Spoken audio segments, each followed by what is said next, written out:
previously on Ballz. Bryan Habana is on Skype with us at the head office of Adidas. Is Gavin Cowley still hanging around there?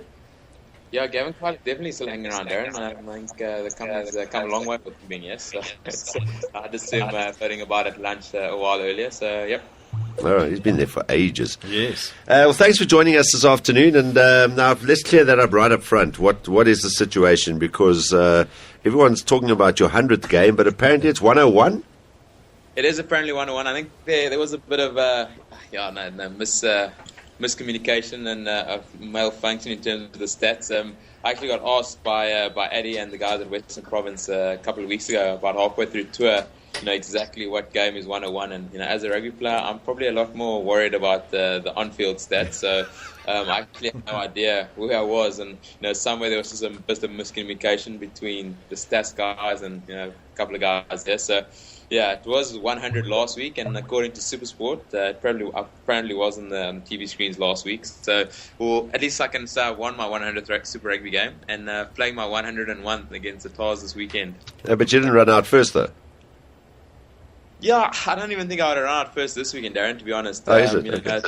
It's 100 Super Rugby games, but I've only played 38 for the Stormers. So, as great a milestone as it is, and as special as it is to have achieved it, I still don't feel it's right for me to run out in front of a full Newlands, and having not even played 50 games for the Stormers yet. Well, let's first of all, just as you've done the 100, give you the yes, well done, Bryan. The raise your bat clap. Well done, congratulations, well deserved. And having an awesome season. You must be enjoying yourself, because a lot of people, and this is like people that we've been talking to on Ballz over the last couple of weeks, have all gone just how Bryan's back to his top form, and it just looks like you're enjoying your rugby as much as you were when when you guys were winning World Cups and stuff like that. No, thanks, Aaron. I think first of all, I think being part of a great setup down in the Stormers, with the way the team's playing at the moment, having won 9 out of 10, it's pretty easy to stay positive and stay energetic. I think I've probably been very fortunate that I've been backed by great coaching staff and some awesome teammates. So yeah, it's going well. I set myself certain goals for this year, and maybe a bit disappointed with where I was last year, but looking at 2012, I think it's been good. I've had to fill in a couple of places at centre in the beginning of the season, and then 1 or 2 injuries overseas, so I had to go back there. So I think more for me at the moment, it was about being a senior player and leading by example. And the goals I've set for myself this year, I haven't really achieved yet. I think I've still got quite a bit of hard work and a way to go before I get to where I want to be. But enjoying it, like I say, 9 out of 10 wins. It's a lot easier to be enjoying rugby when you're winning. Yeah, and it's hard to pick anyone against you guys at the moment. That consistency is there. So the big target now is just make sure that you guys obviously playoffs first, and then make sure everything's at home after that, including a final. No, definitely. I think, first of all, the one thing about this competition, and I think I've been fortunate enough to learn that during my time at the Bulls, is that you can only take this competition 1 week at a time. And, we've done well. Might have lost 1 or 2 bonus points along the way, but I think if anyone in this team had been told at the beginning of the season that after week 10 we would have only lost 1 game and be sitting in a position where we've got an opportunity to go on to get a home playoff, we probably would have signed it. But I think with 6 games left to go, so much can still happen. So, we're pretty keen to carry on the momentum. We're building a good strategy, and I think there's a great vibe and energy, not only within our systems and in the team structure, but within Cape Town at the moment. And hopefully we'll be able to ride that wave and produce better results in the upcoming weeks against 3 tough teams in the Waratahs, the Sharks away, and the Bulls up at Loftus. So the competition doesn't get easier, and you're going to have to put it up one more level if you want to continue succeeding. He's crossed the Rubicon. He's just reminded me he was a Bull. You get those days where a guy moves to another team and you think, but you always think of him in terms of one team. Yes. I completely forgot that, when you talk to Bryan now, you see him as a Stormer. That's but right. He was a Bull. Absolutely. Yeah. So you've crossed that hump now. You're one of the only Shark supporters that seem to have forgotten that I'm a Bull somewhere. Listen, I've been trying to forget that you're a Bull. We spoke to Cheryl Calder. She's working with Ernie at the moment over in the US on the iGym. They're helping out with the putting. Boys, there's your sure shot. If you're going to put some money on anything, all right, if not Byron Nelson this week, next week Wentworth. Look out, Ernie's back. He's gonna be there or thereabouts. I think it's been great. So hopefully Cheryl will put him in on a bit more time on the iGym in the upcoming weeks. No, she's very confident that he's going to be back and do something big soon. So she's there with him for another couple of weeks. But we were talking about you as well, and obviously her involvement with the 2007 World Cup team as well. And do you still do that stuff? Because we're talking about the intercept tries that were like a plethora of them back in those days, and you snuck a couple or two in there already. Brian, you've put me on hold. Hello, are you back? Sorry about that. I got another call, so apologies. No problem. Yeah, Darren, I think it's great. I've sort of been with Cheryl on and off for the last while, and went on full time this year with her. So it's like I said, it's going really well, and I've got Kevin McCullum trying to outscore me on a few certain activities on iGym, and I don't think he's quite there yet. But I think it's great. I think as a rugby player, you try to give yourself as much an advantage to succeed, and I think getting back on iGym and working a bit closer with Cheryl this year, has definitely helped in its own small way. And like I said, hopefully I can continue on putting the work in off the field, which will hopefully produce the results on the field. All right, cool.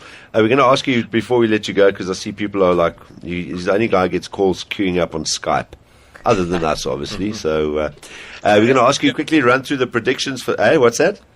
I'm saying that's the beauty of having a phone that can do Skype. You can at least see who's still calling you. Exactly. Yeah. We're going to check your prediction. I'm just seeing what that stuff behind you. What are those caps? There's a whole range of Adidas caps. I actually asked them what office will be best suited. I don't want to sit in an office full of shoes, so they sort of put me in the accessories office, which is the caps, the bags, and then like the soccer balls and rugby balls and stuff. So a whole wide variety. There we go. Well, we are collecting stuff for our studio, so if Adidas are happy to let one of those caps go, and you can just quickly put a Bryan Habana message from to Ballz there. I'll pass it on to Gavin Cowley for you. Fantastic. Then we can get one, hang it up in the studio somewhere. Quick look at predictions, Mr. Hill. Yes. Okay. Hurricanes, Brumbies, Brian.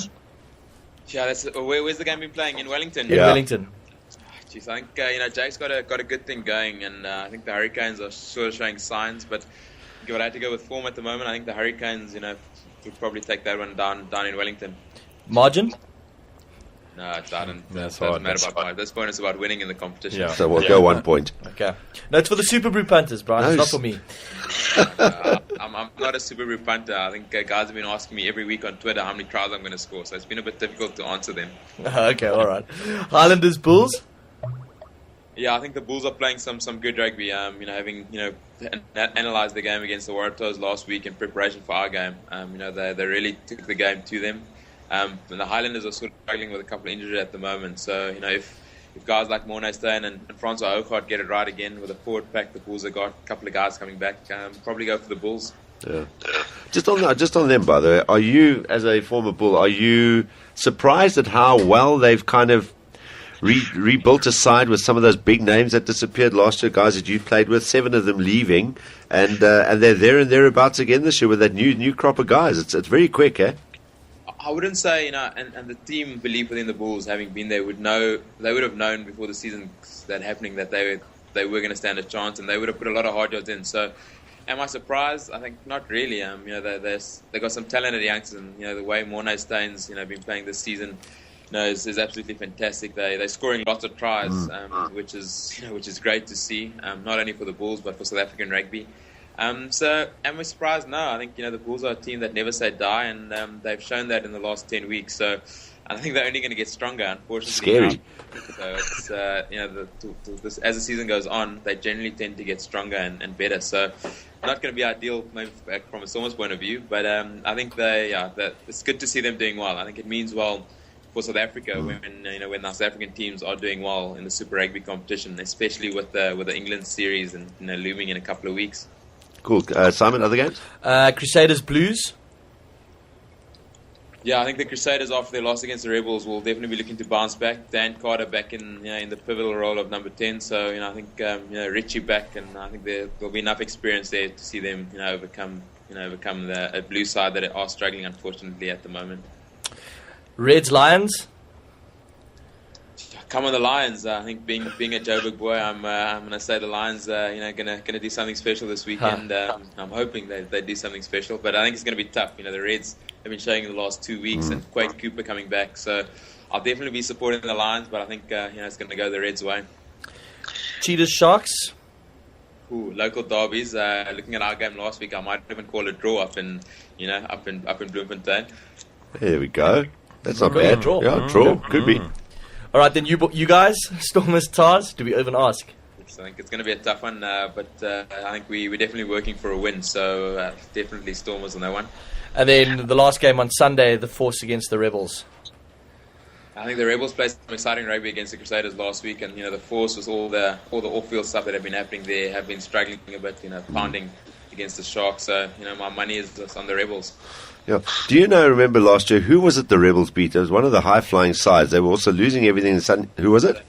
Wasn't that Jonathan Kaplan call at the scrum penalty that gave them that victory? Against Against the Brumbies. Was it the Brumbies? Okay.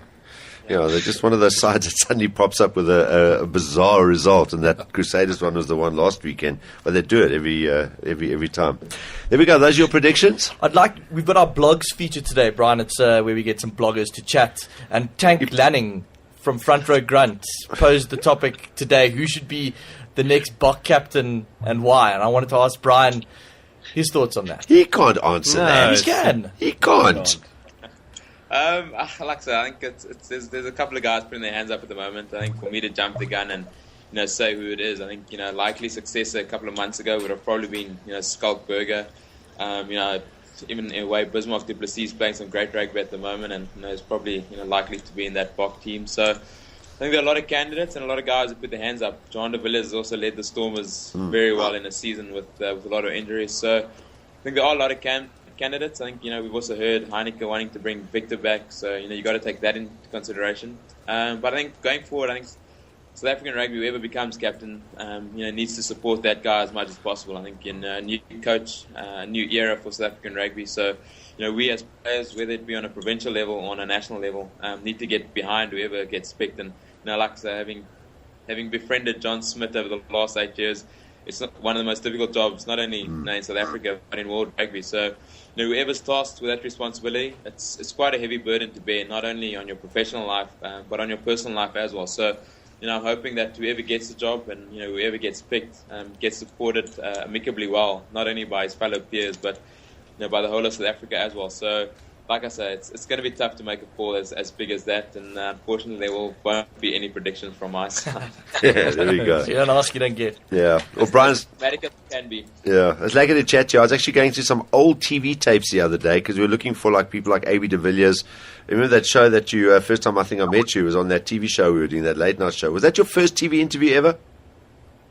Darren, that was with the Lions back in 2004 when I made my Currie Cup debut. First TV show ever. I think can I count the U as a TV show, because I think they got me before you guys got me. Is it? No, I don't mind if it was or wasn't, but we wanted to ask you. It definitely was one of my first ones. I think, so you sort of like the Lions, you can also claim to putting me on the map. Well, you don't mind because we were trying to find some of those original first interviews or early interviews of people. You don't mind if we put that up sometime on our blog, eh? You don't mind. I'm just pleased. I can't remember if it was my good side or my bad side. It's my good side or my bad side have changed in the last 9 years of rugby. So I'm hoping you guys got my good side back in 2004. All right, we'll double check on that one. We're lucky to chat to you again, boss, and all the best for this weekend and the rest of the campaign as well. Obviously, as South Africans, while there are one or two other South African teams still in contention, some teams will be hoping that you stumble, but you guys get through the playoffs and get into a final, we'll all be behind you. So long may it continue, as long as the Aussies and New Zealanders don't win this damn thing. Good luck. Yeah, good. Thank you very much. Thanks, Brian. Cheers. Yeah, all the best with Ballz Radio. Looking forward to it growing and becoming one of the best. Thanks a lot, Brian. Appreciate that, boss. Cheers, man. All the best, sir. Bye-bye. 2